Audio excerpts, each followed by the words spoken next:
Manmohini star भाई मानदास के आवाज में सुनो ये गीत।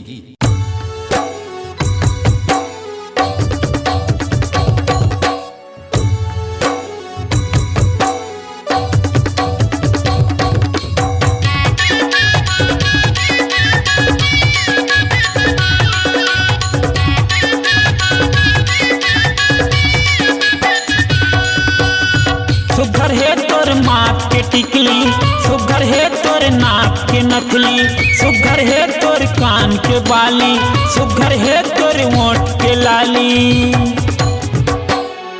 तै ऐसे करे सिंगार गोरी वो ले डरे मोरे जान। तै ऐसे करे सिंगार गोरी वो ले डरे मोरे जान। मोर छैगत होगे परान गोरी वो ले डरे मोर जान। सुघर है तोर गुर तोर बोले, सुघर है तोर हंसी ठिठोल, सुघर है तोर गुर तोर बोले, सुघर है तोर हंसी ठिठोली। अबिली छन मोर परानी राजा रे ले डरे मोरे जान।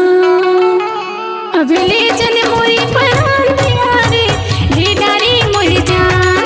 अबिली छन मोरी परान राजा रे ले डरे मोरे जान।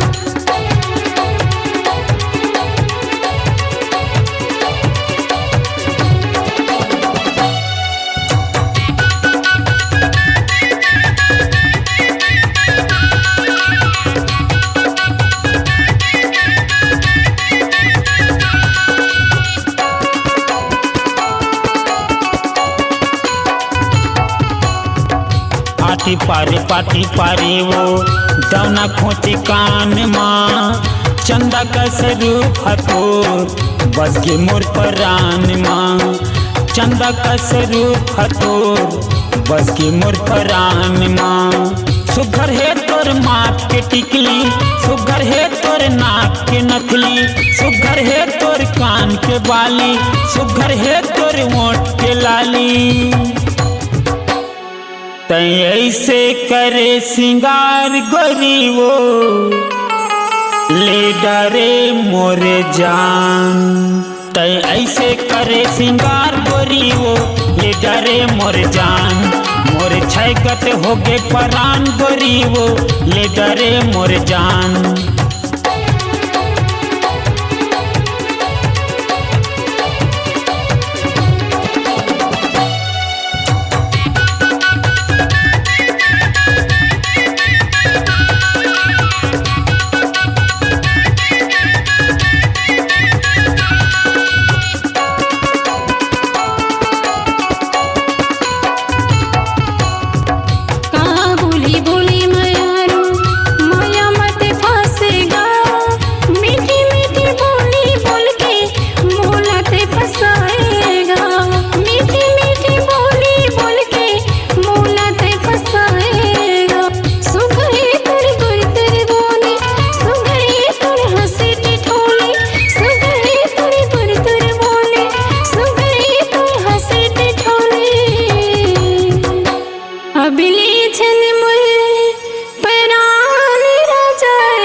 गुरु तोरी बोली है तोर मोर जीवला मारे बान वो। ऐसे काम मुहनी खवाए छोटा थे परान वो। ऐसे काम मुहनी खवाए छोटा थे परान वो। सुघर है तोर माथ के टिकली, सुघर है तोर नाक के नथली, सुघर है तोर तोर कान के बाली, सुघर है तोर मोट के लाली। तै ऐसे करे सिंगार गोरी वो ले डरे मोरे जान। तै ऐसे करे सिंगार गोरी वो ले डरे मोरे जान। मोरे छैगत होगे परान गोरी वो ले डरे मोरे जान। सुघरे तोर गुर तोर बोले, सुघरे तोर हंसी ठिठोल, सुघरे तोर गुर तोर बोले, सुघरे तोर हंसी ठिठोली। अबिली छन मोर परान राजा रे,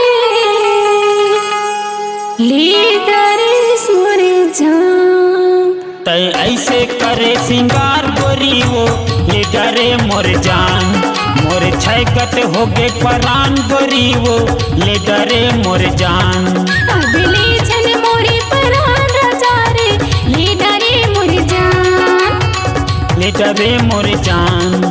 ले डरे मोर जान। ले डरे मोर जान। हाँ ले डरे मोर परान। अपनी आवाज को दीजिए एक नया मुकाम। डिजिटल रिकॉर्डिंग की दुनिया का जाना पहचाना नाम स्वरांजलि, जहां गूंजती हैं ध्वनियां अपनी माटी की सौंधी सुगंध के साथ। छत्तीसगढ़ी संगीत के विविध रंग जो पहुंचाते हैं पूरे प्रदेश में डिजिटल रिकॉर्डिंग के संग। स्वरांजलि स्टूडियो, नेमीचंद गली नंबर 2, गंजपारा, रायपुर। छत्तीसगढ़ी सांस्कृतिक लोक कला मंच दिल के मोहनी, ग्राम पवनतरा, जिला कबीरधाम की प्रस्तुति। संचालक मानदास मानिकपुरी। मोबाइल नंबर 9644556916 और 9009937545।